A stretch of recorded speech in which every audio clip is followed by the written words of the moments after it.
పొట్టిగా ఉన్నాడు కదా, బ్రాహ్మణుడు కదా, ఏం చేస్తాడులే. ఈ దుష్ట భావన వచ్చినప్పుడల్లా గుణపాఠం చెప్పారు అగస్త్య మహర్షి. మనకి ఎదరికి వెళ్ళిన తరువాత కథ వస్తుంది. జీర్ణం జీర్ణం వాతాపి జీర్ణం అని వాళ్ళు కూడా మేక రూపంలో లోపలికెడితే తినేసి జీర్ణం చేసేసుకున్నారు. ఆయన ఒకసారి పొట్ట మీద ఇలా రాసుకుంటే జీర్ణం అయిపోయాడు.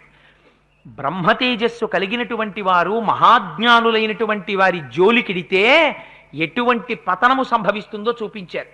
సుందుడు మరణించాడు, కొడుకు రాక్షసుడైపోయాడు, వికృతమైనటువంటి రూపంతో తాటక రాక్షస అయిపోయింది. ఆ తాటక ఇక్కడంతా సంచరిస్తుంటుంది. ఆవిడ నరభక్షణకి అలవాటు పడింది, మనిషి మాంసం తినడానికి అలవాటు పడిపోయింది. కాబట్టి ఆ తాటక ఉన్న చోట ఇంకా ఇక్కడ ఆ మలదము కరుషము అనేటటువంటి ఆ జానపదాలు, ఆ పట్టణాలు రెండు అదృశ్యమైపోయాయి. ప్రజలందరూ కూడా ఊరు విడిచిపెట్టి వెళ్ళిపోయారు. అందుచేత రామా, నువ్విప్పుడు ఈ రాక్షసిని సంహరించాలి. నృశంసమనృశంసం వా ప్రజారక్షణ కారణాత్ పాతకం వా సదోషం వా కర్తవ్యం రక్షతా సదా రాజ్యభార నియుక్తానాం ఏష ధర్మ సనాతనః. దశరథ్ ఎంత గొప్పగా మాట్లాడాడో చూడండి. విశ్వామిత్రుడు ఆయనకి బల అతిబల అని విద్యలు ఇచ్చాడంతే. శిష్యుడికి ఏ పాటి ధైర్యం ఉందో చూస్తున్నాడు ముందు. అసలు ఎన్ని గొప్ప విద్యలు ఇచ్చేయండి మీరు. తీరా సభ దగ్గరికి వెళ్ళిన తర్వాత, శత్రువుల్ని చూసిన తర్వాత మీరు అన్నీ చెప్పారు కానండి, ఆవిడ్ని చూసేటప్పటికే భయం వేసింది, నాకేం గుర్తు రాలేదన్నాడు అనుకోండి శిష్యుడు, ఇంకెందుకు పనికొస్తాడు వాడికి ఎన్ని ఉపదేశాలు చేస్తే మాత్రం. అందుకని తాటక యొక్క వృత్తాంతం అంతా చెప్పారు. చెప్పి ఇప్పుడు నువ్వు ఆ తాటకని సంహరించు. అయితే అదేమిటి మహాప్రభో, ఆడది కదా, నేను క్షత్రియుణ్ణి కదా, రాజకుమారుణ్ణి కదా, నన్ను ఇంత ధీరం తీసుకొచ్చి మారీచ సుబాహుల్ని నువ్వు వధించాలని చెప్పి తాటకా సంహారం చేయమంటావేమిటయా? మొట్టమొదటే నన్ను ఆడదాన్ని చంపడమా అనుకుంటున్నావేమో రామా. నృశంసమనృశంసం వా ప్రజారక్షణ కారణాత్ పాతకం వా సదోషం వా కర్తవ్యం రక్షతా సదా ఏష రాజ్యభార నియుక్తానాం ఏష ధర్మ సనాతనః. దానివల్ల మహాపాతకమే రాని, అది దోషమే కాని, అది దోషం కాకపోని, ప్రజారక్షణ కోసమని చెప్పి రాజ్యాన్ని పరిపాలించేటటువంటి రాజు మాత్రం భూమికి కంటకులుగా ప్రవర్తించేటటువంటి రాక్షసుల్ని సంహరించి తీరాలి.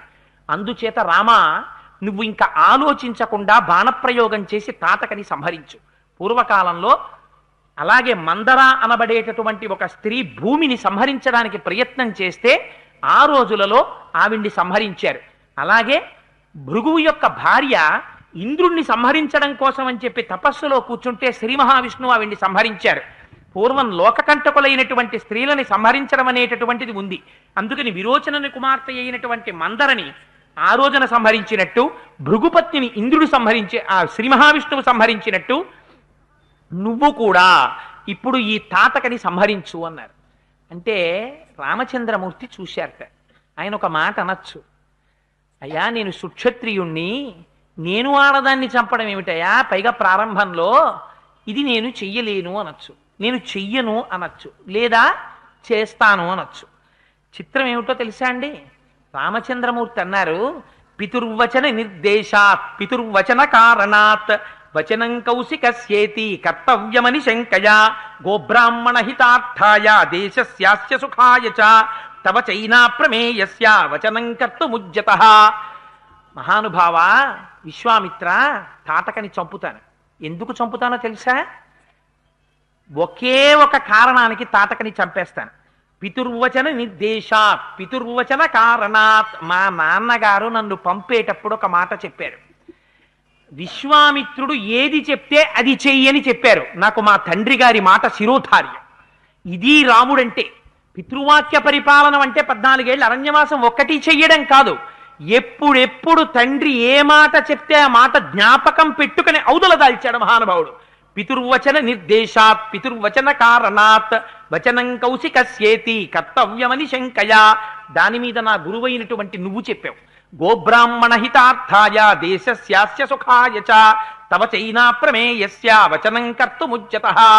లోకాన్ని రక్షించడం కోసం, ఇక్కడ ఉండేటటువంటి సంపదని రక్షించడం కోసం, మహర్షుల్ని రక్షించడం కోసం, మళ్ళీ వాళ్ళందరూ సంతోషంగా బ్రతకడం కోసం సుక్షత్రియ వంశంలో పుట్టినటువంటి నేను రాజ్యాన్ని పరిపాలించవలసిన వాణ్ణి తాటకాన్ని గ్రహణం చేసి తీరుతాను, అందుకని సంహరిస్తానన్నారు. అని అనడం ఏమిటి? ఒక్కసారి ఆ ధనస్సు తీసుకుని ధనుష్టంకారం చేశారు. ఆ ధనుష్టంకారం చేసేటప్పటికీ అందులోంచి వచ్చినటువంటి ధనితరంగాల్ని విందిట తాటక. విని ఆశ్చర్యపోయిందిట. ఎవడురా ఇంత ధ్వని చేశాడనుకుందిట. ఎటువైపు నుంచి ఆ ధ్వని వస్తోందో అటువైపుకి బయలుదేరి వెళ్ళింది. వెడితే తాటకని చూడగానే రామచంద్రమూర్తి ఇచ్చినటువంటి గొప్ప సర్టిఫికెట్ ఏమిటో తెలుసా అండి ఆవిడికి. లక్ష్మణ చూశావా తాటకని అన్నారు. అన్నయ్య చూశానన్నయ్య అన్నారు. రాముడు అన్నాడు, తాం హతాం భీమ సంకాశం. ఈ తాటకని చూస్తే ఓ మోస్తరు వాళ్ళైతే గుండె పగిలిపోయి చచ్చిపోతారు లక్ష్మణ అన్నాడు.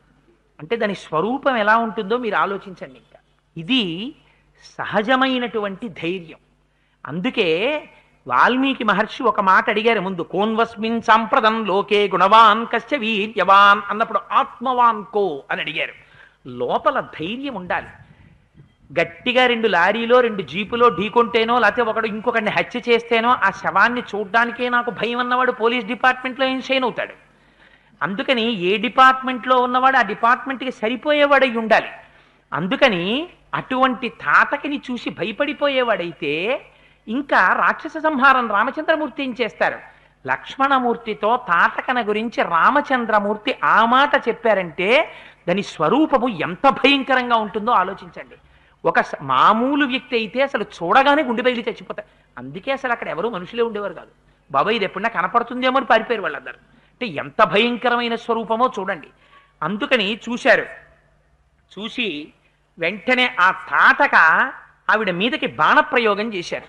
ఇంకా బాణప్రయోగం చెయ్యడమా అని ఆలోచిస్తుంటేనే రామలక్ష్మణుల్ని విశ్వామిత్రుడిని చూసిందిట.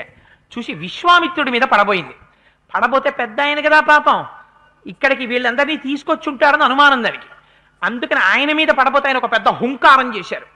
బ్రహ్మజ్ఞాని యొక్క హుంకారం అంటే మాటలా ఉన్నదున్నట్టు నిలబడిపోయింది. నిలబడిపోయి మాయాస్వరూపాన్ని పొంది పెద్ద రాళ్లవాన కురిపించింది. కురిపిస్తే ఆ రాళ్లవానలో చిక్కుకున్నారు. అది రేపినటువంటి ధూళి వచ్చి కళ్ళల్లో పడిపోయింది.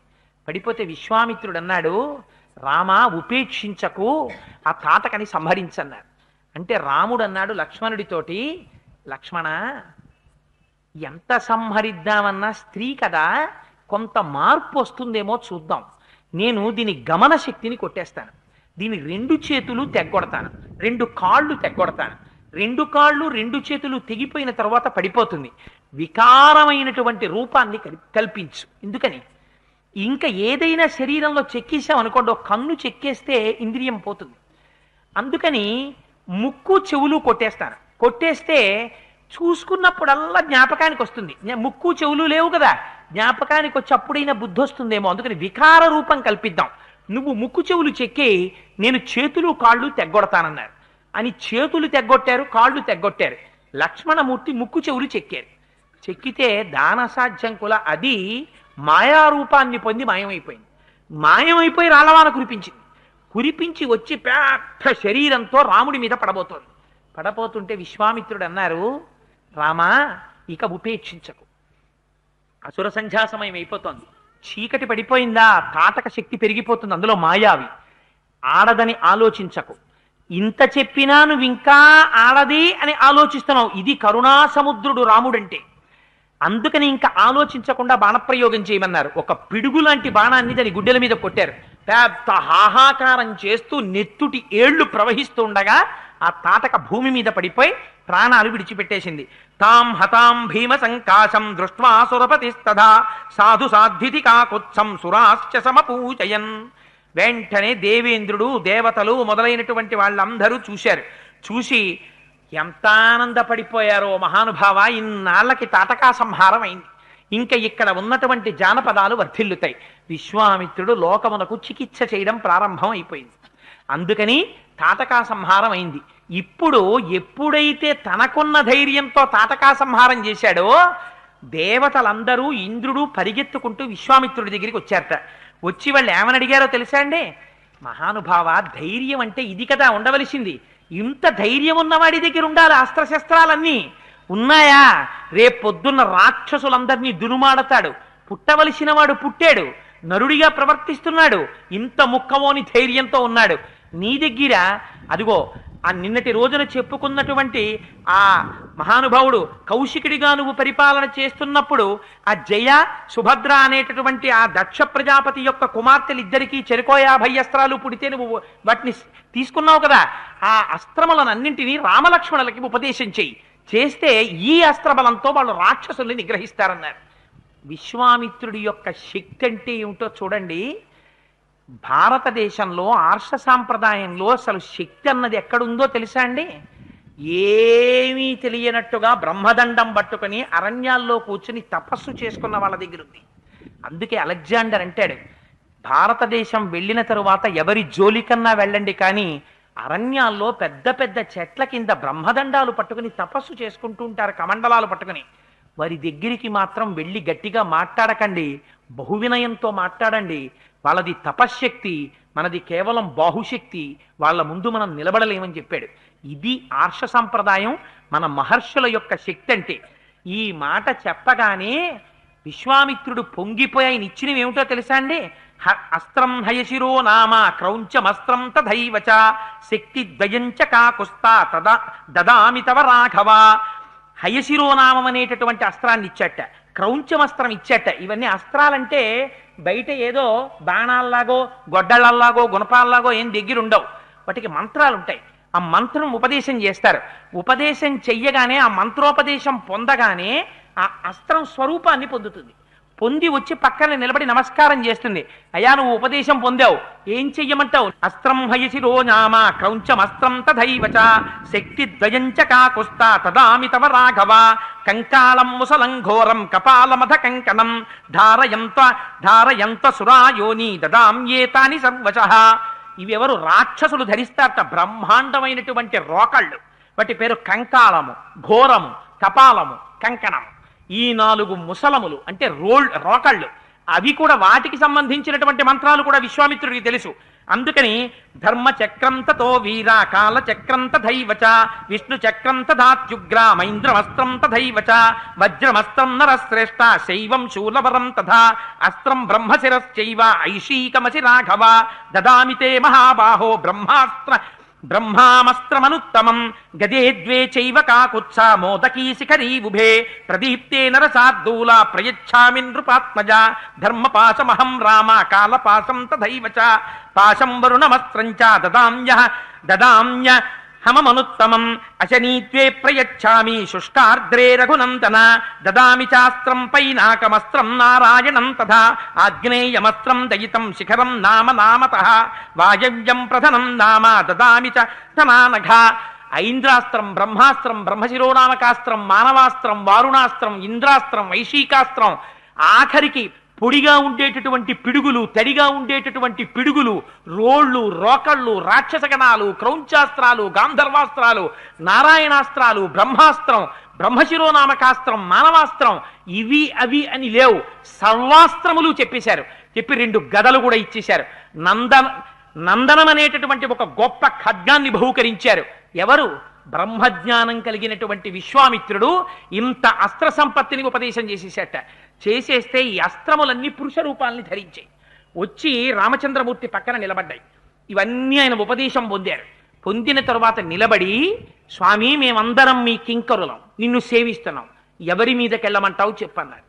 అంటే రాముడు అన్నాడు, వాళ్ళని ఒక్కసారి ఇలా తన చేతితో ముట్టుకుని మీ అందరూ నా మనస్సులో ప్రవేశించండి, నా మనస్సులో తిరుగాడుతుండండి, నేను ఎప్పుడెప్పుడు పిలిస్తే అప్పుడప్పుడు పైకి రండి అన్నాడు. ఇప్పుడు ఏమైంది? విశ్వామిత్రుడిలో ఉన్నటువంటి సమస్త శక్తులు రామచంద్రమూర్తిలోకి ప్రవేశించాయి. ఈ మాట ఎవరు చెప్పారు? వశిష్ఠ మహర్షి చెప్పారు. విశ్వామిత్రుడితో వెళ్ళిన తరువాత నీ కొడుకు ఎలా మారతాడో చూడమని. ఎంత తపస్సు చేస్తే ఈ వేదం అంతా వస్తుంది, ధనుర్వేదం. ఏ తపస్సు లేకుండా గురువు యొక్క అనుగ్రహం కలిగిందా? ఇంత తపశ్శక్తిని ధారపోసేశాడు విశ్వామిత్రుడు. ఇవన్నీ చేసిన తరువాత మరునాడు ఉదయం నిద్రలేస్తే విశ్వామిత్రుడు వంక చూసి రాముడు అన్నాడు, మహానుభావ, గురుత్తమ, నాకు మీరు ఇన్ని అస్త్రాలు ఉపదేశం చేశారు, ఆఖరికి పైశాచికాస్త్రం కూడా ఉపదేశం చేశారు, నాకు వీటి ఉపసంహారం కూడా చెప్పమని అడిగాడు. పొంగిపోయేట విశ్వామిత్రుడు. మళ్ళీ ఉపసంహార మంత్రాలన్నీ నేర్పారు. నేర్పి వాటితో పాటుగా రామ ఇంకొన్ని అస్త్రాలు కూడా ఉన్నాయి, అవి కూడా నేర్పేస్తాను తీసుకోమన్నారు. ఆ అస్త్రాలన్నీ కూడా ఇచ్చేశారు. అడగాలి కానీ గురువులకి ఇవ్వడంలో, అందుకే నచోరహార్యం నచ రాజహార్యం న భ్రాతుభాజ్యం నచ భారకారి వ్యయే కృతే వర్ధతి ఏవ నిత్యం విద్యాధనం సర్వధన ప్రధానం. గురువుకున్నటువంటి ఔదార్యం ప్రపంచంలో ఎవరికీ ఉండదు. ఆయనకి మోహం ఉండదు, దాచుకోవాలన్న తాపత్రయం ఉండదు. దొరికితే చాలు పాత్రత కలిగినటువంటి వాడు పోసేయి పోసేయి పోసేయి అని తనలో ఉన్నటువంటి జ్ఞానాన్నంతటినీ ధారపోసేస్తాడు. గురువు యొక్క ఔదార్యం అంటే ఎలా ఉంటుందో, గురువు పాదములు పట్టుకుంటే, గురువు వెంట వెడితే ఎటువంటి మార్పు వస్తుందో, ఇవాళ రామచంద్రమూర్తిని మన లోకములకంతటికి రక్షకుడిగా మనకు అందించినటువంటి మహానుభావుడు విశ్వామిత్రుడు. ఆ విశ్వామిత్రుడి ప్రజ్ఞ ఏమిటో వాల్మీకి మహర్షి చూపిస్తున్నారు. అగస్త్యుడి ప్రజ్ఞ అంటే ఏమిటో వాల్మీకి మహర్షి చూపిస్తున్నారు. బ్రాహ్మణ్యానికి ఉన్న గొప్పతనం ఏమిటో విశ్వామిత్రుడు చూపిస్తున్నారు. తపస్సుకి ఈ దేశంలో ఉన్న గొప్పతనం ఏమిటో విశ్వామిత్రుడు చూపిస్తున్నారు, వాల్మీకి మహర్షి చూపిస్తున్నారు. ఇది భారతదేశానికి ఉన్న గొప్పతనం. భారతదేశం ఎప్పుడు భౌతికమైన ఐశ్వర్యముతో పేరు తెచ్చుకున్నది కాదు. భారతదేశానికి ఉన్న గొప్పతనం వర్షాలు పడలేదు, మేఘాల మీద రసాయనాలు చల్లుకోవడం ఈ దేశానికి చేత కాదు. ఒక మహాపురుషుడి కాళ్ళు పట్టుకుని సహస్రఘటాభిషేకం చేయించుకుంటుంది, మేఘాలు వచ్చి వర్షాలు కురుస్తాయి. అందుకే ఈ దేశానికి ఆయువు పట్టు వేదం. వేదము ప్రమాణముగా బతికినటువంటి దేశం ఈ దేశం. అందుకని వేద ప్రమాణాన్ని, బ్రాహ్మణ్యాన్ని, బ్రహ్మజ్ఞానికి ఉండేటటువంటి శక్తిని వాల్మీకి మహర్షి రామచంద్రమూర్తిని తయారు చేసినటువంటి విశ్వామిత్రుని యొక్క ఆ క్యారెక్టర్ని, ఆ శీలాన్ని, ఆ వ్యక్తిత్వాన్ని ఆవిష్కరించడంలో నిరూపించి చూపించారు. ఇంత గొప్పగా ఉపసంహార మంత్రాలన్నింటినీ కూడా చూపించిన తరువాత పొంగిపోయారట. పొంగిపోయి మళ్ళీ ఎన్నో అస్త్రాలని ఉపదేశం చేశారు. ఉపదేశం చేసిన తరువాత మరునాడు ఉదయం నడుస్తుంటే అక్కడ సిద్ధాశ్రమం అనేటటువంటి ఆశ్రమం కనపడింది. ఈ ఆశ్రమం ఎవరిది, ఎందుకు ఇక్కడుంది అని అడిగారు రామచంద్రమూర్తి. అడిగితే అప్పుడు మహానుభావుడు చెప్పాడు, సిద్ధాశ్రమమితి ఖ్యాత సిద్ధో హ్యత్ర మహాతపాః ఏతస్మిన్నేవ కాలేతు రాజా వైరోచ నిర్బలిః.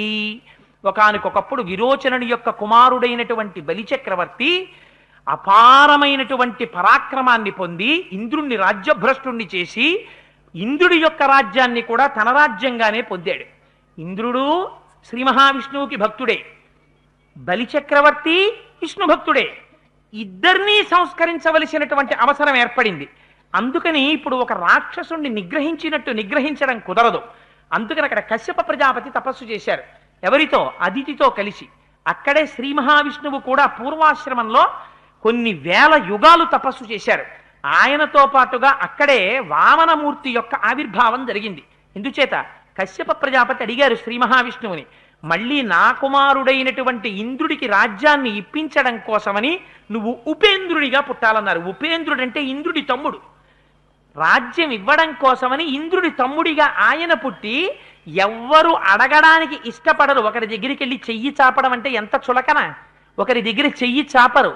కానీ తన భక్తుడైనటువంటి వాణ్ణి నిగ్రహించలేక మహానుభావుడు వామనమూర్తిగా పుట్టివాడిగా వచ్చి బ్రహ్మచారిగా ఏది అడిగితే అది ఇచ్చేసేటటువంటి స్వభావం ఉన్నవాడు బలిచక్రవర్తి యాగం చేస్తున్నాడని చెప్పారు.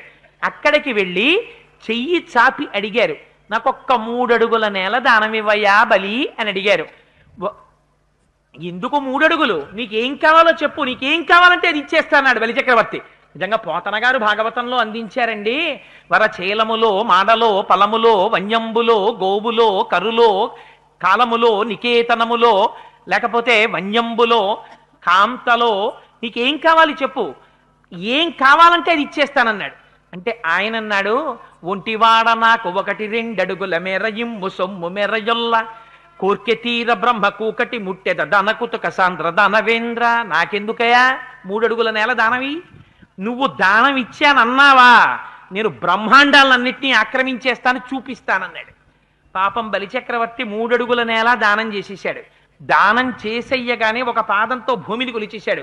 ఇంతంతైవటుడు ఇంతయై మరియుతానింతై అభోవీధిపై అంతైతో యదమండలగ్రమన కల్లంతై ప్రభారాశిపై అంతై చంద్రునికంతయై ధ్రువునిపై అంతై మహర్వాటిపై అంతై సత్య పదోన్నతుండగుచు బ్రహ్మాండాంత సంవర్తియై రవిబింబింబమంపపత్రమగు ఛత్రంబై శిరోరత్నమై శ్రవణాలంకృతియై గళాభరణమై సవర్ణ కేయూరమై చెవిమత్కంకణమై కటిస్థలి ముదంచఘంటయై నూపుర ప్రవరంబై పదపీఠమై వటుడుతా బ్రహ్మాండమున్ నిండుచోన్ తన పుట్టిల్లెదె పొమ్మటంచునజుడున్ తన్నాభి పంకేరుహంబు నిరీక్షించి నటించి తత్పాద శేచనముంచేసి కమండలూతకములన్ చల్లించి తత్తోయముల్ వినివీధిన్ ప్రవహించదేవనదిగా విశ్వాత్ము కీర్తి ప్రభన్. ఆనాడు మహానుభావుడు సమస్త బ్రహ్మాండములు నిండిపోయాడు వామనమూర్తిగా వచ్చి. ఆ వామనమూర్తి ఇక్కడే కూర్చుని తపస్సు చేశారయ్యా. ఇది సిద్ధాశ్రమం అంటారు.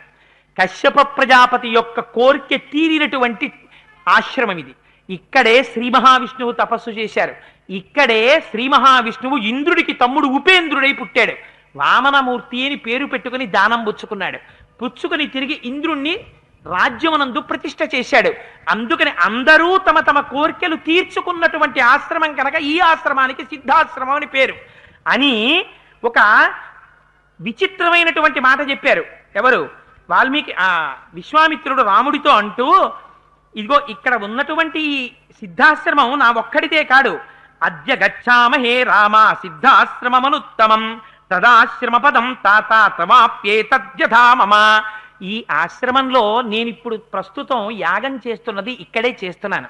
కానీ రామ, ఈ ఆశ్రమం నాదే కాదు, ఈ ఆశ్రమం నీది కూడా అనుకో, లోపలికి రా అన్నారు. ఎందుకని? అక్కడ ముందు తపస్సు చేసిన వారు శ్రీ మహావిష్ణువు, ఆ ఆశ్రమం ఆయింది. అక్కడే వామనమూర్తి తపస్సు చేశారు, ఆశ్రమం ఆయింది. ఇవాళ ఆ ఆశ్రమంలో సిద్ధి పొందడానికి విశ్వామిత్రుడు తపస్సు చేస్తున్నాడు, విశ్వామిత్రుడు యాగం చేస్తున్నాడు. అందుకని ఈ ఆశ్రమం నిధి కూడా ఈ చెప్పడంలో నువ్వు శ్రీమన్నారాయణుడు అని నాకు తెలుసు రామా. అందుకని నాదే కాదు ఈ ఆశ్రమం, నిధి కూడా ఉండన్నారు. ఉండని బ్రహ్మాండమైనటువంటి యాగం ప్రారంభమైంది. రామా, చాలా జాగ్రత్తగా ఉండు. 6 రాత్రులు 6 పగళ్ళు నువ్వు ఈ యజ్ఞాన్ని కాపలా కాయాలి. దీక్ష వహించి నేను మౌనంలోకి వెళ్ళిపోతున్నాను. చిట్ట చివరికి వచ్చేసరికి యాగాన్ని పాడు చేసేస్తారు మారీచ సుబాహులు వచ్చి. జాగ్రత్త పడమన్నారు. 5 రాత్రులు గడిచిపోయాయి. 6వ రోజు ప్రవేశించింది. రాముడు లక్ష్మణుడితో అన్నాడు, లక్ష్మణ చాలా జాగ్రత్త, ఇవాళతో యాగం పూర్తవ్వాలి. ఇప్పుడే దీన్ని పాడు చెయ్యడం కోసమని వస్తారు రాక్షసులు, చాలా అప్రమత్తతతో ఉండమన్నాడు. అదే సమయంలో అనుకోకుండా వేదిలో ఉన్నటువంటి అగ్నిహోత్రం భగ్గున మండింది.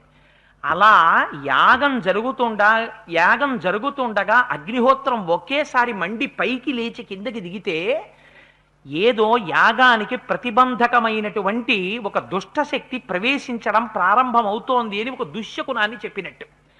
వెంటనే రాముడు గమనించాడు. సర్వశాస్త్రపారంగతుడు మహానుభావుడు, విశ్వామిత్రుడి శిష్యుడు, వశిష్ఠుడి దగ్గర విద్య నేర్చుకున్నవాడు.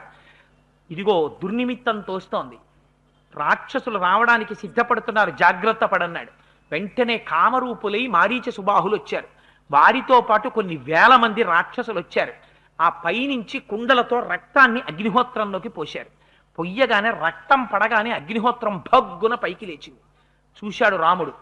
మానవం పరమోదారా మంత్రం పరమభాస్వరం చిక్షేప పరమ క్రుద్ధో మారీచో రసి రాఘవ. లక్ష్మణ చూడు, మానవాస్త్రం పెట్టి కొడుతున్నాను మారీచుణ్ణి. మానవాస్త్రం చాలా చల్లగా ఉంటుంది, అందుకని మానవాస్త్రం పెట్టి కొడితే ప్రాణాలు పోవు. కానీ వీడి ఇక్కడి నుంచి 100 యోజనముల దూరం వెళ్ళి సముద్రంలో పడిపోతాడు. పడిపోయి ఆ తర్వాత తెలివి వస్తుంది, స్పృహ తప్పిపోతాడు. అల్లా కొడుతున్నాను చూడని మానవాస్త్రం ప్రయోగం చేశారు. అది చల్లగా ఉంటుందేమో, ప్రాణం తీయదు. తీయకుండా వాడిని 100 యోజనాల దూరం తీసుకుపోయి సముద్రంలో బారేసింది. ఒకేసారి కొట్టారు మారీచుడిని రామచంద్రమూర్తి. కొడితే వాడు ఏమన్నాడో తెలుసా అండి? అరణ్యకాండలో రకారాదీని రామాని రామత్రస్తస్య రావణ రత్నాని చరదాశ్చైవ విత్రాస జనయంతిమే అన్నాడు. ఒరే రావణ, నా దగ్గరికి ఎవరైనా వచ్చి రా అంటే తర్వాత మా అంటారేమో అని అప్పటి నుంచి పారిపోతూనే ఉన్నాను రా అన్నాడు. ఎవరైనా నా దగ్గరికి వచ్చి రత్నం అందామని, రథం అందామని రా అన్నారనుకో, తర్వాత మా అంటారేమో అని పారిపోతుంటాను నేను. నాకంత భయం రా. ఒక్కసారి కొట్టాడు రాముడు జీవితంలో. రాముడి దెబ్బ అంటే నీకు తెలియక ఇలా విచ్చలవిడిగా తిరుగుతున్నావు అన్నాడు. నేను మానవాస్త్రం పెట్టి కొట్టారు. ఆ తర్వాత సుబాహుడు వచ్చాడు. వస్తే ఆయన మీదకి ఆగ్నేయాస్త్రం ప్రయోగించారు. గుండెలు బద్దలై నెత్తురు కక్కుతూ సుబాహుడు కింద పడి మరణించాడు. ఇన్ని వేల మంది రాక్షసుల్ని వాయువ్యాస్త్రం ప్రయోగించారు. ప్రయోగించి ఒక్కసారి వాళ్ళని కొట్టారు. కొట్టేటప్పటికి ఆ రాక్షసులందరూ మరణించారు. యాగం పూర్ణంగా పరిసమాప్తమైపోయింది. విశ్వామిత్రుడు లేచి గాఢాలింగనం చేసుకున్నాడు. ఎంతో పొంగిపోయాడు. రామా, నా యొక్క ఈ సిద్ధాశ్రమంలో జరుగుతున్నటువంటి ఈ యాగం పూర్ణంగా జరగడానికి రక్షకుడవై తోడ్పడి నా యాగ పరిపూర్తికి సాయపడ్డావు. నేను ఎంతో సంతోషించానన్నాడు. ఆ రాత్రి ఎంతో ఆనందంగా ఆ ఆశ్రమంలో ఉండి మరునాడు విశ్వామిత్రుడు రామలక్ష్మణులతో కలిసి ఉండగా ఎవ్వరూ అనలేనటువంటి మాట. ఇది ఒక్క రామచంద్రమూర్తి తప్ప వేరొకరు అనలేరండి. వినయం అంటే ఎలా ఉండాలో నిజంగా మనకి చూపిస్తాడు మహానుభావుడు. ఆయన వచ్చి అంటాడు, రాముడు ఇమౌ స్మముని శార్దూల కింకరౌ సుమపస్థితౌ ఆజ్ఞాపయదేష్టం వై శాసనం కరవావకిం. రాత్రి అంత యాగాన్ని రక్షించాడు. తెల్లవారేటప్పటికి పొద్దున్న లేవగానే నిన్న రాత్రి మనం బలి కొట్టేశాను రా, ఆ మారీచుండేమో మానవాస్త్రం పెట్టి కొట్టాం, సుబాహుండేమో ఆగ్నేయాస్త్రం పెట్టి కొట్టాం, కొన్ని వేల మంది రాక్షసుల్ని వాయువ్యాస్త్రాలు పెట్టి కొట్టాం, అదిగో చూసావా డెడ్ బాడీస్ ఎలా పడున్నాయో, ఈ యాగాన్ని అంతటినీ మనమే రక్షించాం అని చెప్పి గురువుగారి దగ్గరికి వెళ్దాంలే, ముందు వీళ్ళందరూ వచ్చారు కదా పాపం సారి షేక్ హ్యాండ్ ఇచ్చి వీళ్ళతో మాట్లాడదాం అనుకుంటే అహంకారం ప్రబలిపోయినట్టే. అహంకారం ప్రబలితే ఏమవుతుందో ముందే చెప్పాడు విశ్వామిత్రుడు అంగదేశం గురించి చెప్తూ. అందుకని రాముడి వినయం చూడండి, గురువుల దగ్గర ఎలా ప్రవర్తించాలో చెప్తాడు. పొద్దున్న లేచి వస్తూనే విశ్వామిత్రుడి దగ్గరికి వచ్చి నమస్కారం చేశాట. అయ్యా యాగం అయిపోయింది కదా, ఇంక ఇంటికి బయలుదేరుదామా అని అడగలేదు. నమస్కారం చేసి అన్నాడు, ఇమౌ స్మముని శార్దూల కింకరౌ సముపస్థితౌ. మేము నీ కింకరులం విశ్వామిత్ర మహర్షి, మేమిద్దరం నీ సేవకులం. నీ యొక్క పాదముల సన్నిధానంలో అంజలి ఘటించి నిలబడి ఉన్నాం. నువ్వు ఇంకా మేము చెయ్యవలసినటువంటి పని ఏదుందో ఆజ్ఞాపయధేష్టం వై శాసనం కరవావకిం. నువ్వు శాసించు, ఆజ్ఞాపించు. రే కింకరులారా ఈ పని చేయండిరా అని చెప్పు. ఆ పని చెయ్యడానికి నీ పాదముల దగ్గర సిద్ధంగా ఉన్నానయ్యా విశ్వామిత్ర అన్నాడు. ఇది రామచంద్రమూర్తి యొక్క వినయం అంటే. ఎవరు ఉండగలరలా? అంతటి వినయశీలి గురువు దగ్గర. అదే రాముడు కోదండ పట్టుకు నిలబడ్డాడా, గుండెలు బద్దల కొడతాడు రాక్షసుల్ని. అదే రాముడు తండ్రి దగ్గరికి వెళ్ళాడా, తండ్రిని సత్యమునందు నిలబెడతాడు. ఎవరి దగ్గరికి వెళ్ళినప్పుడు ఎలా ప్రవర్తించాలో రాముడు తాను అనుష్ఠించి మనకి చూపిస్తాడు. అందుకే రామాయణం అంత గొప్ప రామాయణమైంది. అయితే మరునాడు ఉదయం వీళ్ళు బయలుదేరుతుంటే విచిత్రం ఏమిటో తెలుసా అండి? అక్కడ మిథిలానగరంలో జనక మహారాజు గారు బ్రహ్మాండమైన యాగం చేస్తున్నాడు. అక్కడ చూడవలసినవి రెండున్నాయి, శివధనస్సు ఒకటి, ఇంకొకటి ఉందన్నారు. ఇంకొకటి ఏమిటి? శివధనస్సు ఒకటి చూడవలసింది, రెండవది పేరు చెప్పలేదు, సీతమ్మ కత్తుంది చూడవలసింది. అందుకని రామా నువ్వు మాతో రా, బయలుదేరుదామన్నారు. విశ్వామిత్రుడు రామలక్ష్మణులు బయలుదేరుతుంటేట సిద్ధాశ్రమంలో ఉన్న మృగాలన్నీ కూడా విశ్వామిత్రుడి వెంట వెళ్ళిపోతున్నాయిట. అంటే ఏమిటి? బ్రహ్మతేజస్సు కలిగినటువంటి వాడు వచ్చినా, బ్రహ్మతేజస్సు ఉన్నవాడు వెళ్ళిపోతున్నా, మృగములు కూడా వారిని చూసేటప్పటికీ అపారమైన సంతోషాన్ని పొంది ఆయనతో పాటు వెళ్ళిపోదాం అనుకుంటాయిట. అంటే ఎంత ప్రేమిస్తాయో చూడండి. అంటే ఆ హృదయం ఎలా ఉంటుందో మీరు ఆలోచించండి. ఇది విశ్వామిత్రుడంటే. ప్రతి క్షణం ప్రతి శ్లోకంలో విశ్వామిత్రుడి వైభవం ఏమిటో ప్రకటిస్తుంటారు వాల్మీకి మహర్షి. ఆర్ష సాంప్రదాయంలో గురువు యొక్క వైభవం ఏమిటో చూపిస్తారు. శిష్యులు తన వెంట రావడం గొప్ప కాదు, విశ్వామిత్రుడు వెళ్ళిపోతుంటే క్రూర మృగాలు వెంటబడ్డాయి, మేము వచ్చేస్తాను నీతోటని. ఆయన వెనక్కి తిరిగి అన్నట్ట, వద్దు వద్దు మీరందరూ ఇక్కడ ఉండండి, సంతోషంగా కాలం గడపండి, నేను బయలుదేరుతానని విశ్వామిత్రుడు వెళ్ళిపోయేట. ఇంత గొప్పగా ఇక్కడ యాగం జరిగింది. ఆయనకి ఏమైనా అటాచ్మెంట్లు మమకారాలు ఇవేమి ఉండవు వాళ్ళకి. వాళ్ళు అలా తిరుగుతూనే ఉంటారు. ఏకాకి నిస్పృహ శాంత చింతాసూయ వివర్జిత. ఎప్పుడు ఏకాకి సంతోషంగా తిరుగుతుంటాడు. ఇది బ్రహ్మజ్ఞానికి ఉన్న లక్షణం. అంతేకాని అయ్యో నా అస్త్రాలన్నీ రాముడికి ఇచ్చేశాను, ఇప్పుడు నాతో సమానమైన వాడు ఇంకోటి తయారైపోయాడు, వాడికి వచ్చు, ఇంకోటి ఏదైనా నేను నేర్చేసుకోవాలి అని ఈ వెర్రి వ్యామోహాలు వాళ్ళకేం ఉండవు. ఇది బ్రహ్మజ్ఞానం అంటే. ఎంత ఔదార్యం ఉన్నవాళ్ళో చూడండి ఆ జ్ఞానులు, ఆ ఋషులు. ఇది రామాయణ వైభవం. శుక్లాంబరధరం విష్ణుం శశివర్ణం చతుర్భుజం ప్రసన్నవదనం ధ్యాయేత్ సర్వవిఘ్నోపశాంతయేత్. హరి ఓం. పరమేశ్వర స్వరూపమైన సభకి నమస్కారం. చాలా ఆనందదాయకమైనటువంటి విషయాన్ని ఒకదాన్ని విన్నాం ఇవాళ. శ్రీరామాయణం మీద ప్రవచనం జరుగుతుంటే బాలకాండ సీతారామ కళ్యాణంతో పూర్తవుతుంది కాబట్టి బాలకాండ ఘట్టం. సరే, నిన్నటి రోజున మనం కార్యక్రమాన్ని పూర్తి చేసేసరికి ఒక మాట చెప్పుకున్నాం. ఆ సిద్ధాశ్రమంలో మారీచ సుబాహులనేటటువంటి రాక్షసుల్లో సుబాహుణ్ణి సంహరించి రామచంద్రమూర్తి విశ్వామిత్ర సహితుడై బయలుదేరి అక్కడి నుంచి వెడుతుండగా ఆ మారీచుణ్ణి మాత్రం మానవాస్త్రం అనేటటువంటి ఒక చల్లటి అస్త్రంతో కొట్టడం వల్ల ప్రాణములు పోకపోయినా చాలా దూరంగా ఉన్నటువంటి 100 యోజనముల అవతలనున్నటువంటి సముద్రంలో పడిపోయాడు. స్పృహ వచ్చిన తరువాత మళ్ళీ లేస్తాడు. రామావతారంలో ఇదొక ప్రత్యేకత. మీరు జాగ్రత్తగా గమనిస్తే మనం మనుష్యులుగా ఎలా వ్యవహరిస్తామో అలా చిన్న వ్యవహారం ఒకటి కనపడుతుంది రాముడి దగ్గర. ఎందుచేత అంటే కృష్ణావతారంలో రాక్షసుల శేషాన్ని ఆయన మిగలనివ్వడు. ఎక్కడెక్కడ ఇంకా ముందెప్పుడో వీళ్ళు అడ్డొస్తారంటే ఇప్పుడిప్పుడే తీసేస్తాడు ఆయన. కురుక్షేత్రానికి వస్తారేమో అని అనుమానం ఉంటే ముందు నుంచే బకాసురాదుల్ని తీసేశారు. రామావతారంలో అలా కాదు, ఆయన పరమకారుణ్యమూర్తి. దాని మీద చిట్ట చివరి వరకు అవకాశం ఇస్తూ ఉంటారు, తప్పకపోతే సంహరిస్తూ ఉంటారు, కొందరును వదిలిపెడుతూ ఉంటారు. శూర్పణఖకి ముక్కు చెవులు కోసి వదిలిపెట్టారు, సీతాపహరణానికి కారణమైంది. మారీచుణ్ణి వదిలిపెట్టి సుబాహుణ్ణి సంహరించారు, సీతాపహరణానికి హేతువయ్యాడు. చేత మనం కూడా ఒక్కొక్కసారి అనుకుంటాం, ఆనాడు ఆ పని చేసి ఉండకపోతేనా అనుకుంటూ ఉంటాం. ఒక మనుష్యుడిగా ప్రవర్తించడం ఎలా ఉంటుందో అంతర్లీనంగా రామావతారంలో నడుస్తూ ఉంటుంది. లేకపోతే ఈ మాట ఎలా అనుకుంటారు మీరు?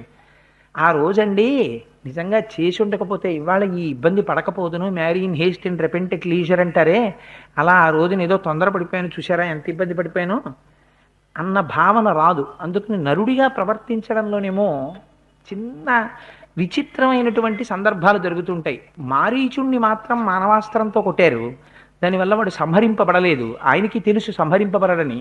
లక్ష్మణుడితో చెప్పారు, ఇది చాలా చల్లని అస్త్రం, అందుచేత స్పృహ కోల్పోతాడు కానీ ప్రాణములు మాత్రం పోవు, 100 యోజనముల అవతల వరకు తీసుకెళ్లి పారేస్తుంది ఈ అస్త్రం అని చెప్పారు. అలాగే పడిపోయాడు. సుబాహుడు మాత్రం మరణించాడు, అతనితో పాటుగా కొన్ని వేల మంది రాక్షసులు మరణించారు. సరే, విశ్వామిత్రుడు ఇతర ఋషులు రామలక్ష్మణులతో కలిసి బయలుదేరుతున్నటువంటి సందర్భంలో అవతల మిథిలా నగరంలో జనక మహారాజు గారు ఒక బ్రహ్మాండమైనటువంటి యజ్ఞాన్ని, వేదశాస్త్రాన్ని అనుసరించి చేస్తున్నారు. అందుచేత ఆ యాగాన్ని చూడ్డానికి మేము వెడుతున్నాం, రామా నువ్వు కూడా మాతో వస్తే బాగుంటుంది, రావలసింది అన్నారు. సరే, రామచంద్రమూర్తి నిన్న చెప్పాను కదా నేను మీ కింకరుడను అంటాడు. గురువుల దగ్గరికి వెళ్ళినప్పుడు ఎలా మాట్లాడాలో నేర్పుతాడు మనకి రామచంద్రమూర్తి. అందుచేత ఆయన కూడా బయలుదేరారు. అనేకమైనటువంటి మృగములు కూడా విశ్వామిత్రుడి వెంట బయలుదేరాయి. ఉపాధి తేడా కానీ బ్రహ్మజ్ఞానం ఉన్నటువంటి వాడు, గురువైనటువంటి వాడు సమస్త బ్రహ్మాండములను ఎలా శాసించగలడో, ఎలా ప్రేమించగలడో, ఎలా తన వెంట తీసుకువెళ్ళగలడో చూపిస్తారు. ఆఖరికి పరస్పర వైరుధ్యమును మరిచి మృగములన్నీ విశ్వామిత్రుడి వెంట పడితే, వద్దు వద్దు మీ అందరూ ఇక్కడే ఉండండి, వనంలో ఉండి సంతోషంగా సుఖంగా జీవనం చెయ్యండి అని చెప్పి మహర్షి అక్కడి నుంచి బయలుదేరారు. బయలుదేరి ఈ పిల్లలిద్దరూ ఋషులు కలిసి కొంత దూరం వెళ్ళి ఆ రోజు కొంత ప్రయాణం చేసిన తరువాత ఆ శోణానదీ తీరం దగ్గరికి వెళ్ళి అక్కడ ఆగారు. ఆగినప్పుడు అడిగాడు రామచంద్రమూర్తి, మహానుభావ ఇక్కడ చూసినట్టయితే చాలా ఆశ్చర్యకరంగా ఉంది, ఎక్కడ చూసిన ఫలాలు పుష్పాలు ఎంతో అందంగా ఉంది ఇదంతాను, ఈ ప్రాంతం అంతా ఇంత సుశోభితంగా ఉండి ఇంత ఫలాలతో పుష్పాలతో ఈ చెట్లు ఇవన్నీ ఇంత ఆనందదాయకంగా ఉండడానికి, మనుషుల యొక్క మనస్సుల్ని సేద తీర్చే రీతిలో ఉండడానికి కారణమేమి అని అడిగాడు. అడిగితే అప్పుడు విశ్వామిత్ర మహర్షి చెప్పాను కదా, అడగడమే తెరవై, అడిగితే మాత్రం ఎక్కడెక్కడ విషయాలు చెప్తారు విశ్వామిత్రుడు. గురువు దగ్గరికి వెళ్ళినప్పుడు చెయ్యవలసినటువంటి పని ఏమిటో చూపించాడు. కదపడం మీకు చేత కావాలి. మీరు కదపలేదనుకోండి గురువు మాట్లాడు. ఎందుకంటే ఏదో మాట్లాడి మెహర్బానీ సంపాదించుకుందామన్న ప్రయత్నం వారికి ఉండదు. వారికి మౌనం కన్నా ఆశ్రయించవలసినది వేరొకటి ఉండదు. అందుకని హాయిగా తనలో తాను రమిస్తూ ఏకాకి నిస్పృహ శాంత చింతాసూయా వివర్జిత, హాయిగా మౌనంగా తనలో తాను రమిస్తూ సంతోషపడిపోతూ యోగరతో వా భోగరతో వా సంగరతో వా సంగవిహీన యస్య బ్రహ్మణి రమతే చిత్తం నందతి నందతి నందత్యేవ, పరమానందంతో ఉంటాడు. కానీ ఆ గురువు దొరికినప్పుడు ఆ గురువుని కదిపితే మాత్రమే మీకు ఆయనలోంచి అమృతధార పడుతుంది.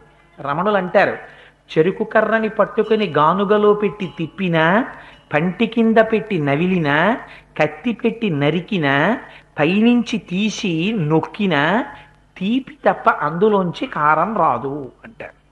గురువు శరీరం శోషించిపోతున్నా, కష్టపడుతున్నా ఆయన నోటి వెంట భగవత్ సంబంధమైనటువంటి విషయము తప్ప వేరొకటి రాదు. గురువుల వైభవం అంటే ఎలా ఉంటుందో, గురువుని కదిపితే ఎటువంటి విషయాలు వస్తాయో చూపిస్తారు వాల్మీకి మహర్షి. చేత విశ్వామిత్రుడు అంటాడు, నాయన పూర్వకాలంలో బ్రహ్మగారి కుమారుడైనటువంటి వాడు కుశుడు అనబడేటటువంటి ఒక రాజు పరిపాలన చేస్తున్నారు. ఆ కుశుడికి వైదర్భ్యాం జనయామాస చితర సదృశాన్ సుతాన్ కుశాంబం కుశనాభంచ అధూర్త రజసం వసుం. ఆ కుశుడనేటటువంటి ఆయనకి 4 కుమారులు జన్మించారు.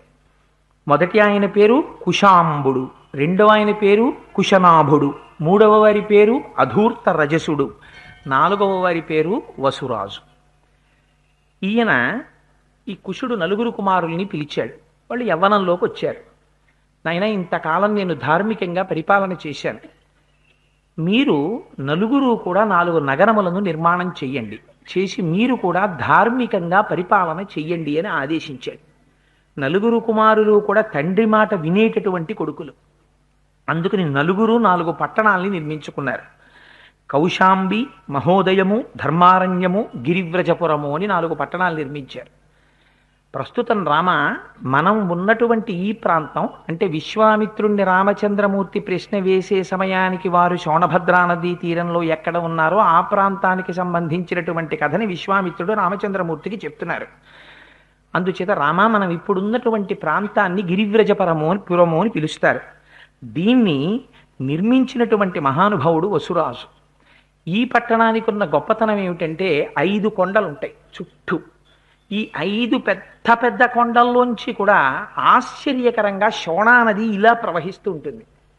దానివల్ల ఎలా ఉంటుందంటే దూరం నుంచి చూస్తే శోణా నది అనబడేటటువంటి కదులుతున్న ఒక పూలహారం 5 కొండలు మెడలో వేసుకున్నాయా అన్నట్టుగా ఉంటుంది. 5 కొండల మెడల్లోంచి చుట్టూ తిరిగి శోణా నది ప్రవహించి ఆ ప్రాంతం అంతా ప్రవహించడంలో ఈ ప్రాంతం అంతా సస్యశ్యామలం అయిపోయింది. అన్ని పంట పొలాలే, ఎక్కడ చూసినా పంటలు పండుతాయి. అందుకని ప్రజలు పరమ సంతోషంగా ఉంటారు. అడిగినదేమిటి రామచంద్రమూర్తి, ఈ ప్రాంతం ఎవరిది, ఎందుకు ఇక్కడ ఇంత సుశోభితంగా ఉంది అని అడిగారు. ఎన్ని అందమైన విషయాలు విశ్వామిత్రుడు చెప్తారో చూడండి. అందుకని దీన్ని గిరివ్రజపురము అని అంటాం.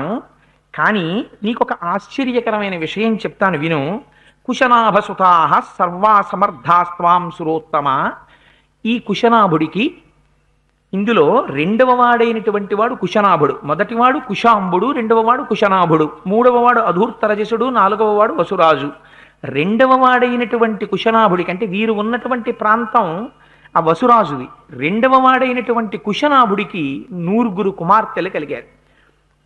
ఆ 9 కుమార్తెలు కలగడం కూడా ఆశ్చర్యకరంగా కలిగారు. ఎందువల్ల వారందరూ కూడా ఘృతాచి అనేటటువంటి ఒక అప్సర స్త్రీకి కుశనాభుడికి కలిసి జన్మించారు. ఘృతాచి యొక్క సంతానమేమో వాళ్ళు 9 విశేషమైనటువంటి సౌందర్య రాసులు. మెరుపు తీగలు ఎలా ఉంటాయో అంత అందంగా ఉండేవారు. వాళ్ళు రకరకాలైనటువంటి వాయిద్యాలు మ్రోగిస్తూ, వీణలు మీటుతూ, పాటలు పాడుతూ సంతోషంగా కాలం గడుపుతున్నారు. వారిలో యవ్వనం అంకురించింది. ఒకనాడు వారందరూ వెళ్ళి ఒక కొండ మీద నిలబడి పాటలు పాడుకుంటూ ఆడుకుంటూ సంతోషంగా కాలం గడుపుతున్నారు. గడుపుతుండగా వాయుదేవుడు వచ్చాడు. వాయుదేవుడు రావడం ఏమిటి, వాయుదేవుడు అంతటా ఉంటాడు కదా. వాయుదేవుడు ఈ 9 కన్యలను చూసి ప్రీతి చెందాడు. ప్రీతి చెంది ఆ ఆడపిల్లలతో ఒక మాట అన్నాడు. మీరు చూస్తే మహాసౌందర్య రాసులై ఉన్నారు. మనుష్యులకి ఒక ప్రమాదకరమైనటువంటి ధోరణి ఉంది. ఎంత సౌందర్యం ఉన్నా అది యవ్వనంలో మాత్రమే ఉంటుంది. యవ్వనం కాలగతిలో వెళ్ళిపోతుంది. కొంతకాలం అయిపోయిన తర్వాత యవ్వనం శాశ్వతంగా ఉండదు కదా, వెళ్ళిపోతుంది. వెళ్ళిపోతే మీకు ఈ సౌందర్యం నిలబడదు. అందుకని మీరు ఒక పని చేయండి, నన్ను వివాహం చేసుకోండి. నాకు మీరు భార్యలైతే మీకు దేవతాత్వం ఇస్తాను. ఇవ్వడం చేత ఏమవుతుందంటే ఇంకా మీకు యవ్వనం తరగదు, మీ యవ్వనం ఇలా ఉండిపోతుంది. అందుకని మీరు నన్ను స్వీకరించవలసింది అన్నాడు. అంటే చిన్న ప్రలోభ బుద్ధిని చూపించాడు. స్త్రీ సహజంగా సౌందర్యము కావాలని కోరుకుంటుంది కాబట్టి ఆ సౌందర్యమునకు శాశ్వతత్వం ఇస్తానని ప్రలోభ పెట్టాడు. పెడితే 9 కన్యలు ఏకకంఠంతో చెప్పారు. అది విషయం. వాళ్ళు ఒకళ్ళతో ఒకళ్ళు చర్చించుకోలేదు. వాయుదేవుడు ఇలా అంటున్నాడు, మనం ఏం చేద్దాం అని ఏం మాట్లాడుకోలేరు. ఆ 9 కలిసి ఒకేసారి ఒక మాట చెప్పారు. ఏమని? కుశనాభసుతాః సర్వా సమర్థాస్త్వాం సురోత్తమ స్థానాచ్వావయితుం దేవం రక్షామస్తు తపోవయం. మా దగ్గర అపారమైనటువంటి తపశ్శక్తి ఉంది. ఈ తపశ్శక్తి చేత మమ్మల్ని మేము రక్షించుకోగలం. దానితో పాటుగా నువ్వు వాయుదేవుడవు అని అనుకుంటున్నావు, నీకు దేవతాస్థానంలో ఉన్నావని. మా తపశ్శక్తి చేత మేము తలుచుకుంటే నిన్ను దేవతాస్థానం నుంచి తొలగతొయ్యగలం. నువ్వా గొప్ప, మేమా గొప్ప? ఇప్పుడు మేము గొప్ప. మాకున్న తపశ్శక్తి అటువంటిది. మీరు మనుష్యులు, నేను దేవుణ్ణి, దేవతాస్వరూపంలో ఉన్నవాణ్ణి, అందుకుని కదా నీకు భార్యలవి కమ్మని అడుగుతున్నావు. మా తపశ్శక్తితో నిన్ను దేవతాస్థానం నుంచి తొలగతొయ్యగలం. కానీ మేము ఆ పని చెయ్యం. ఎందుకు చెయ్యం? నాకు దాని యందు మమకారం లేదు. నీ దేవతాస్థానాన్ని మేమెందుకు తొలగించడం? కానీ ఒక్క విషయాన్ని జ్ఞాపకం పెట్టుకో. మభూత్సకాలో దుర్మేధ పితరం సత్యవాదినం అవమన్య స్వధర్మేణ స్వయం వరముపాస్మహే. పితాహి ప్రభురస్మాకం దైవతం పరమం హిసః యస్యనో దాస్యతి పిత సనో భర్త భవిష్యతి. ఎంత గొప్ప మాట చెప్పారో చూడండి. నూర్గురు కన్యలు కలిపి ఒకే మాట చెప్పారు. భగవంతుని యొక్క దయచేత మా తండ్రి గారు స్వయంవరం ప్రకటించిన నాడు, మా తండ్రి గారు ప్రకటించిన స్వయంవరంలో వారక్కడ నిలబడి ఉండగా మహాధర్మాత్ముడు సత్యవాది అయిన మా తండ్రి కుశనాభుడు అక్కడ నిలబడి, వీరు నీకు తగిన భర్త అని ఎవరిని చెప్తారో వారి మెడలో మేము వరమాల వేస్తాం. పితాహి ప్రభురస్మాకం దైవతం పరమం హిసః యస్యనో దాస్యతి పిత సనో భర్త భవిష్యతి. వారి మెడలో వరమాల వేస్తాం, వారు మాకు భర్త అవుతారు. తప్ప ఎప్పటికీ కూడా తండ్రిని పక్కన పెట్టి మాంతమేవుగా వరుణ్ణి ఎంచుకోగలమని తండ్రి యొక్క గొప్పతనాన్ని, తండ్రి యొక్క తెలివితేటల్ని త్రోసిరాజని భర్తని స్త్రీ స్వతంత్రముగా ఎంచుకునేటటువంటి కాలము రాకుండుగాక. ఎంత గొప్ప మాట చెప్పారో చూడండి. మనం రామాయణానికి వారసులం. ఆడపిల్ల పుట్టిందంటే మగపిల్లవాడు 1 గంట ఇంటికి ఆలస్యంగా వస్తేనే తల్లిదండ్రులు బెంగబెట్టుకుంటారు. ఆడపిల్లని ఏ సమయంలో పడితే ఆ సమయంలో బయటికే పంపరు. రెక్కల కింద పెట్టి కాపాడుకునేటటువంటి తల్లిదండ్రులకి యుక్త వయస్సు వచ్చిన ఆడపిల్ల ఇంట్లో ఉంటే సజావుగా నిద్రే పట్టదు, ఎంత తొందరగా కన్యాదానం చేసి పంపించేద్దామా అని. అటువంటి ఆడపిల్ల ఇంత కష్టపడి ఇంత రక్షణ వహించి కూతురు యందు అవ్యాజమైన వాత్సల్యమున్న తండ్రి యొక్క మాట కాదని, నాన్నగారు నా మనస్సు నా ఇష్టం, మీరు ఫలానా చదవమన్నారు చదివాను, ఫలానా వాణ్ణి చేసుకోమంటే మాత్రం నేను సిద్ధంగా లేను అన్న దౌర్భాగ్యపు మాటలు ఈ జాతి సంస్కృతిలో లేవు. ఈ మాటలు ఇవాళ రేపు రూపాయలకి కక్కుర్తి పడిన దౌర్భాగ్యుల నోటి వెంట వచ్చినటువంటి మాటలు. ప్రేమించడానికి ధైర్యం కావాలి. ఏమిటి ధైర్యం? తల్లిదండ్రులను ఎదిరించడం ధైర్యమా? తల్లిదండ్రులు నీ శత్రువులా? నీ యోగక్షేమములు తెలియనివారా? నీ పతనములకు పునాదులు వేసేవారా? దేనికి ధైర్యం కావాలి? ఏ టీవీకి వెళ్ళండి, సినిమాకి వెళ్ళండి, జీవితానికి ప్రయోజనం ఏమిటి అంటే స్త్రీ యుక్త వయస్సు వస్తే ఓ పురుషుడి వెంట ఆబోతు ఆవుల వెంట పడ్డట్టు పడ్డాం. కేవలం పెళ్లి చేసుకోవడంతో సినిమా పూర్తయిపోతే చాలు. తదనంతర జీవితం గురించి డబ్బుల కోసం తీసిన వాడికి అక్కర్లేదు. కానీ దాని ప్రభావం పడిపోయి ఇవాళ ఎన్ని కోట్ల మంది జీవితాలు పాడవుతున్నాయో.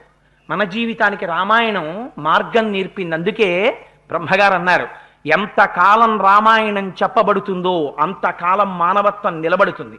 రామాయణం మన జాతి ఆస్తి. రామాయణానికి మనం వారసులం. ఎంత గొప్ప మాట నూర్గురు కన్యలు కలిసి చెప్పారో చూడండి. పితాహి ప్రభురస్మాకం దైవతం పరమం హిసః యస్యనో దాస్యతి పిత సనో భర్త భవిష్యతి. మా తండ్రి గారు ఎవరు భర్తని నిర్ణయిస్తారో వారి మెడలో వరమాల వేస్తాం. స్వతంత్రించి ఆడపిల్ల భర్తని ఎంచుకునేటటువంటి దుష్టకాలము రాకుండుగాక.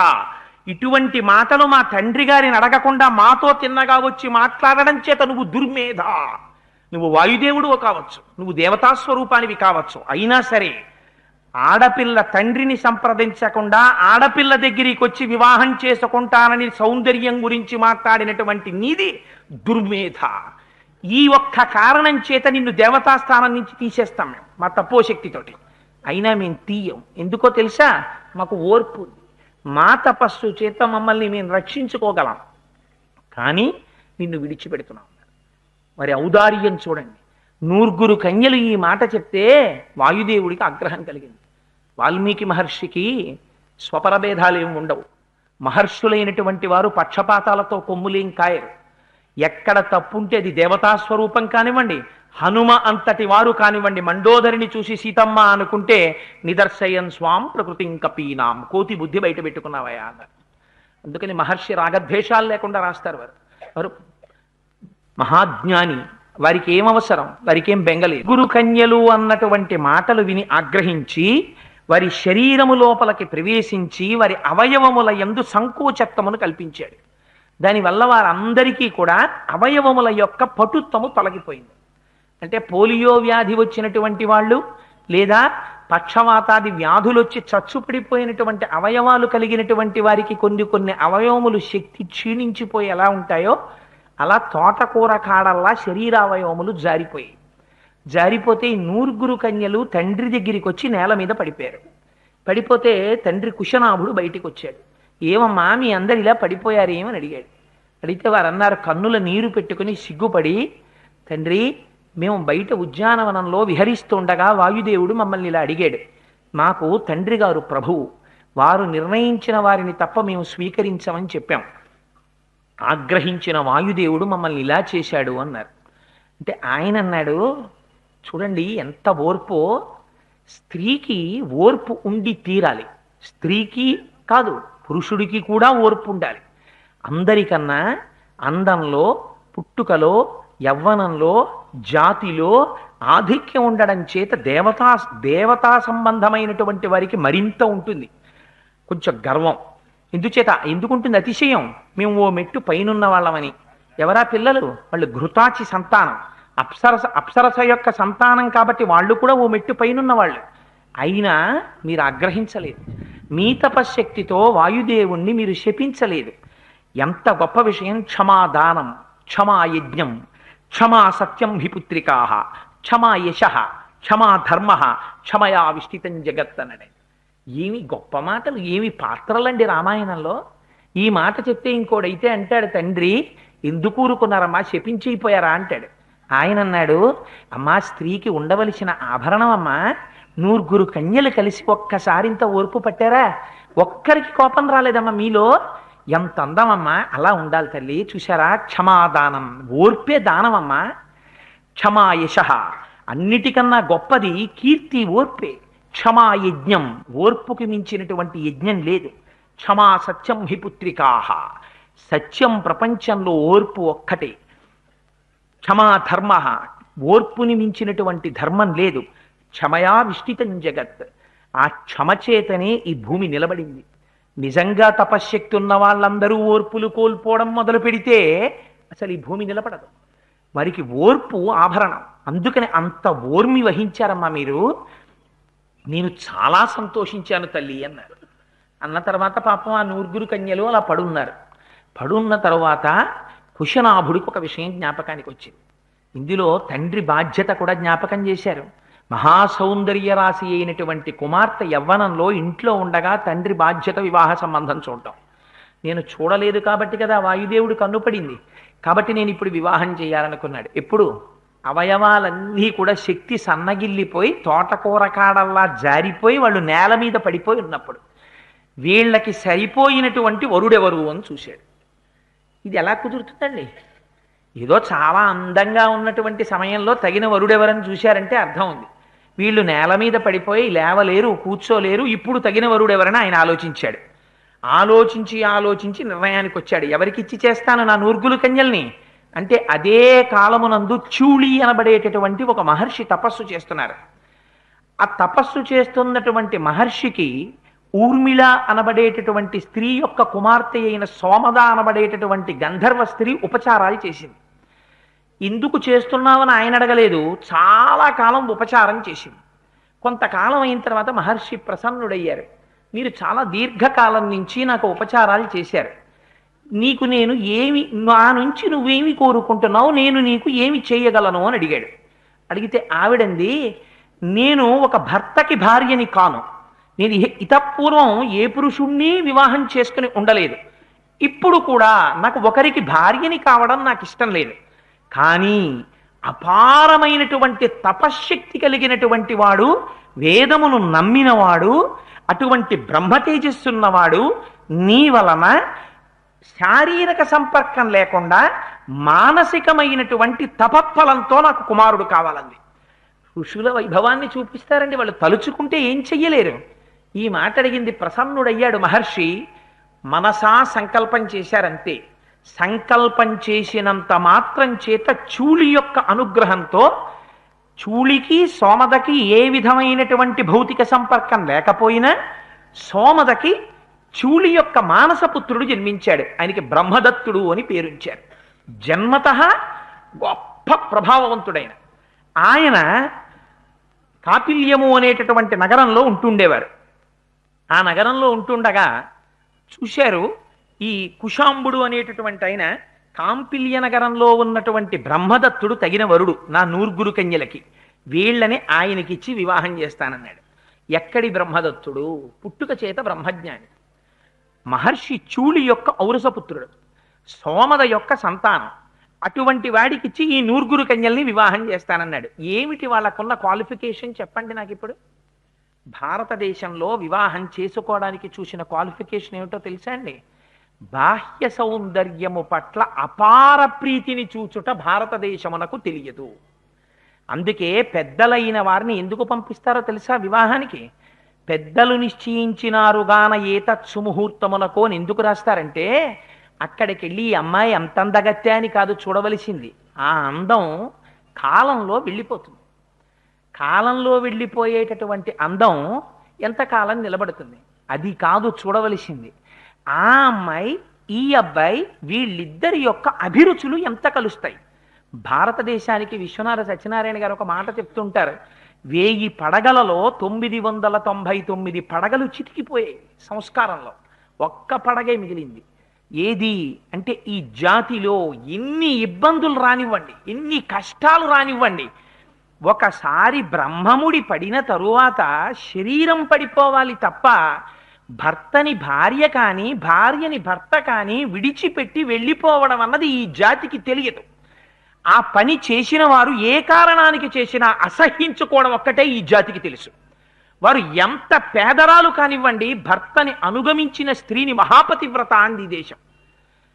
రాక్షసుడు కావచ్చు రావణాసురుడు, కానీ నాపతి అని అనువర్తించింది మండోదరి, మహాపతివ్రత కింద చేర్చారు తప్ప భర్తని తిరస్కరించినటువంటి స్త్రీకి కానీ స్త్రీని విడిచిపెట్టిన భర్తకి కానీ ఈ జాతిలో గౌరవం ఇవ్వలేదు.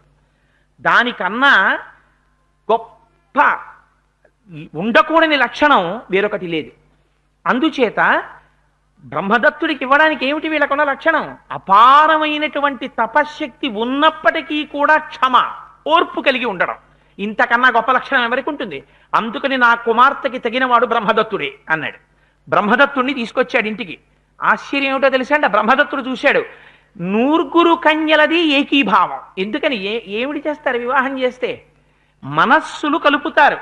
చేత కాక కాదు, ఆర్ష సాంప్రదాయంలో ముహూర్తాలు పెట్టడం అంత చాదస్తాలండి, ముహూర్తాలండి, అందుకు కాదు. ఎందుకు ముహూర్తం పెట్టడం? ఆ ముహూర్త సమయానికి వారిద్దరి నక్షత్రాలకి మనస్సులు ఏకీకృతమయ్యేటటువంటి అవకాశం వస్తుంది. జీలకర్రని బెల్లాన్ని కలిపి నూరితే అందులోంచి విద్యుత్తు పుడుతుంది. దాన్ని అరిచేతితో పట్టుకుని అవతల వారి యొక్క శిరోభాగమునందు పెడితే ఇద్దరి యొక్క మనస్సులు కలుస్తాయి. మనస్సులు కానీ కలవనటువంటి సంసారం వచ్చిందనుకోండి, వారు వారికి కాదు భారం, వారు జాతికి భారం అయిపోతారు. ఎందుకని? పురుషుడు స్త్రీని విడిచిపెట్టినా స్త్రీని పురుషుడు విడిచిపెట్టినా సమాజం పాడైపోతుంది వాళ్ళిద్దరూ బయటకు వస్తే. అందుకని ముందు కలవవలసింది మనస్సులు కలవాలి. అక్కడ ఉన్నది నూర్గురు కన్యలు, కానీ నూర్గురు కన్యలకి మనస్సు ఒక్కటే. ఎలా చెప్పగలవు? నూర్గురు కలిసి ఏకకాలమునందు ఒకే మాటతో వాయుదేవుణ్ణి తిరస్కరించారు, ఒకే మాటతో తండ్రిని గౌరవించారు, ఒకే మాటతో ఓర్పుతో భూమి మీద పడిపోయి ఉండిపోయారు. అందుకని కన్యలు నూర్గురు, వాళ్ళ మనస్సు ఒక్కటి. అందుకని వీళ్ళని నువ్వు స్వీకరించన్నారు. బ్రహ్మదత్తుడు చూసినటువంటి లక్షణం ఏమిటో తెలుసా అండి? వాళ్ళకి ఇవాళ శారీరక బలం లేకపోవచ్చు, కానీ వాళ్ళకి గొప్ప మానసిక బలం ఉంది. నేను స్వీకరిస్తానన్నాడు ఆయన అని కన్యాదానం చేస్తే పాణిగ్రహణం చేశాడు. ఒక్కొక్క కన్య యొక్క పాణిని గ్రహించేటప్పటికీ బ్రహ్మదత్తునిలో ఉన్నటువంటి తపశ్శక్తి చేత లోపల ఉన్నటువంటి వాయువు విడిచిపెట్టేసి వాళ్ళు మళ్ళీ సౌందర్య రాసులైపోయారు. మళ్ళీ మళ్ళీ సౌందర్య రాసులై నూర్గురు తమ పూర్వస్వరూపాల్ని పొందారు. పొంది అత్తవారింటికి వెళ్ళారు. మన ఆర్ష సాంప్రదాయాన్ని జ్ఞాపకం పెట్టుకోండి. కథలు చెప్పడానికి చెప్పరు. బాలకాండలో వాల్మీకి మహర్షి నేర్పుతారు. సోమద వచ్చిందిట, గంధర్వకాంత. ఎవరు? బ్రహ్మదత్తుని యొక్క తల్లి. వచ్చి తన కోడళ్ళ ప్రతి కోడలి యొక్క చెయ్యి పట్టుకుని సంతోషపడిపోతూ కుశనాభుణ్ణి మెచ్చుకుందిట. ఎవరిని మెచ్చుకుంది? వియ్యంకుణ్ణి మెచ్చుకుంది. ఎందుకు మెచ్చుకుంది? అయ్యో నా పిల్లలండి ఇలా పడిపోయారు, వీళ్ళకి మంచి సంబంధాలు ఏమొస్తాయి అని ఏడ్చినవాడు కాడు. నానా మేము శపించలేదంటే క్షమాదానం, క్షమాయజ్ఞం, క్షమాధర్మం, క్షమాసత్యం హి పుత్రికాహ అని ఆనాడు ప్రకటించి నా కూతుళ్ళకి బలం ఉందని తీసుకొచ్చి బ్రహ్మదత్తుడికి ఇచ్చి వివాహం చేసినవాడు. కూతుర్ని అర్థం చేసుకునేటటువంటి సుసంపన్నమైన మనస్సు ఉన్నవాడు. అందుకని కదా ఇటువంటి అల్లుడి పక్కకి చేర్చగలిగాడు కూతుర్ని అని కుశనాభుణ్ణి పొగిడింది. ఎన్ని మాటలు! 100 కన్యల చెయ్యి పట్టుకున్నప్పుడు కూడా ఎన్ని మాటలు పొగడబడ్డాడు అటువంటి సోమద చేత! 100 మాటలు పొగడబడ్డాడు. ఇది ఈ జాతి సంస్కారం. ఎవరికి చెప్తున్నారు ఇవన్నీ? రాముడికి చెప్తున్నారు. ఎందుకు చెప్పాలి రాముడికి ఇవన్నీ? ఆ కదిపితే బండీరా వరకు చెప్తారు. రామచంద్రమూర్తి ఇంకా సీతమ్మని కళ్యాణం చేసుకుంటారు.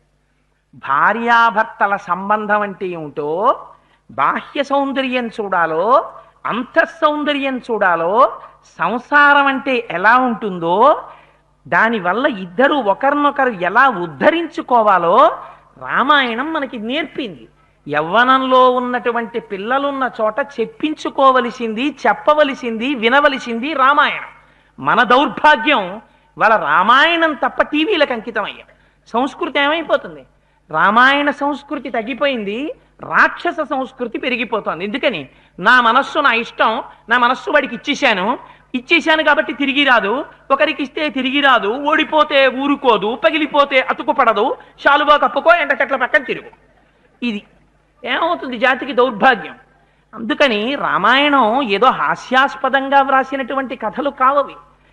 యథార్థంగా జరిగినటువంటి కథలు, వాటిల్లో ఉన్నటువంటి సుసంపన్నమైన సంస్కృతిని ఎవరికి ఎప్పుడు ఏది ఎలా చెప్పాలో అలా చెప్పగలిగిన వాడు గురువు. రాముడితో మాట్లాడుతున్నాడు. అందుకని ఎదర రాముడి కళ్యాణం జరగబోతోంది. ఆడపిల్లని చేపట్టడం అంటే ఏమిటో, సంసారం అంటే ఏమిటో, తపశ్శక్తి అంటే ఏమిటో, ఈ అన్యోన్యమైన అనురాగం కదండి సీతమ్మ తల్లికి కూడా అంత ఓర్పునిచ్చింది. భవిష్యత్తులో రావణుడు ఎన్ని మాట్లాడినా నిన్ను క్షమించాను రా అందమ్మ. నిజంగా అమ్మే కోపగించింది అనుకోండి, ఆ రోజున అమ్మ శపించలేదా రావణాసురుణ్ణి? ఎక్కడ పునాది ఎక్కడ కపడిందో చూడండి. ఒక సరైన గురువు దగ్గర యవ్వనంలో ఉన్న పిల్లలు ఒక మంచి మాట వింటే వాళ్ళ జీవితాలు ఎలా చక్కబడతాయో చూడండి. ఇది రామాయణానికి ఉన్న గౌరవం. అందుకే ఎప్పుడు చెప్పినా ఎక్కడ చెప్పినా మనవాళ్ళు రామాయణం చెప్పుకునేవారు, రామాయణం వినేవారు ఆబాల గోపాల. అంతేగాని రామాయణం అంటే రిటైర్ అయిపోయిన వాళ్ళకి రామాయణం అని కాదు. రామాయణం అందరికీ రామాయణం కావాలి. ఎందుకని రామాయణంలో నేను పాటించకూడదు అన్నదేం లేదు. నీ జీవితాన్ని దిద్దుకోవడానికి కావలసినవన్నీ రామాయణంలో ఉన్నాయి. అందుకని ఈ విషయాన్నంతటినీ చెప్పారు. చెప్పిన తరువాత బయలుదేరారు. అక్కడి నుంచి బయలుదేరి మనం ఇలా బయలుదేరి వెడదాం, ఈ నదిని దాటుదాం అన్నారు. అంటే రాముడు అన్నాడు, ఈ శోణా నది అంతా మోకాలు లోతు నీటితో ఉంది, దీన్ని ఎటువైపు నుంచి దాటుదాం అన్నాడు. అంటే విశ్వామిత్రుడి గొప్పతనం చూడండి. ఆయన అన్నారు, మోకాల్లోతు నీరే కాబట్టి ఇక్కడ దాటేద్దాం అనలేదు. మహర్షులందరూ ఎటు నడిస్తే అటు నడుద్దాం రామా అన్నారు. నీ నిర్ణయాలు కావు, పెద్దలైన వారు వెడుతున్నారు ముందు, వారు ఎటు వెడుతున్నారో అటు వెళ్ళడం నేర్చుకో. అంతేకాని ఎక్కడికైనా వెళ్ళిన దగ్గర నుంచి అయ్యా అటు కన్నా ఇలా వెళ్ళిపోతే బాగుంటుందని అనకు. వారు ఎటు వెడుతున్నారో వారి వెంట వెళ్ళిపోవడం నేర్చుకో. వారు అనవసరపు విషయాలకు వెళ్ళడు. వాడు వెడుతున్నాడు అంటే వాడు ఖచ్చితంగా ఏదో చూడవలసినటువంటి చోటికి వెడతాడు. వాడి వెనక వెళ్ళు, నీకు కూడా దర్శనం అవుతుంది. అందుకని మహర్షులు ఎటు వెడుతున్నారో అటు వెడదాం రామా అన్నాడు. అలాగే గురువుగారు అన్నాడు. ముందు విశ్వామిత్రుడు నడుస్తున్నాడు, ఋషులు నడుస్తున్నారు, వీళ్ళు నడుస్తున్నారు. ఇంత నడుస్తున్నారు కదా, కాళ్ళు పట్టేవా? పట్టవుట. ఎందుకు పట్టవుట తెలుసా? వాళ్ళు అంతటా బ్రహ్మాన్ని చూస్తుంటారట. బాగా చెట్టు చూడబోయ్, ఎంత పెద్ద చెట్టోయ్, ఆ ఆకుపచ్చతనం చూడబోయ్. నమో హరికేశాయోపవీతినే పుష్టానాం పతజే నమో నమో అని మనం అభిషేకం చేసేటటువంటి రోజు రుద్రాధ్యాయంలో ఉన్న చెట్టులోని ఆకుపచ్చతనంగా పరమశివుడు నీకు దర్శనం అవట్లా? ఆ నీరు చూడు, ఆ నీరు ఎవరు సృష్టించారో, ఇన్ని పశువులు తాగుతున్నాయి, ఎంతమంది మనుషులు తాగుతున్నారు, ఎంత పంట పండుతోంది, నీరు భూమికి తగిలితే పంట వచ్చే ఏర్పాటు చేసిన వాడెవరు అని అంతటా ఈశ్వర దర్శనం చేస్తూ ఆ వనాల్ని చూస్తూ సంతోషపడిపోతూ ముందుకెళ్ళారట. వాళ్ళకి గంగానది కనపడింది. గంగానది దర్శనం అవగానే వాళ్ళందరూ పొంగిపోయారట. మనమైతే ఏం చేస్తాం, వెళ్ళగానే అమ్మయ్య వచ్చేసామని గబగబా హోటలో లేకపోతే మెస్సో లేకపోతే మినరల్ వాటర్ బాటిలో బిస్కెట్ ప్యాకెట్టో దాని మీద ఉన్నంత ధ్యాస మనకి జరగబోతున్న క్షేత్రం మీద దర్శనం మీద ఉండదు. గంగానదిని చూడగానే వాళ్ళందరూ పొంగిపోయి స్నానం చేసి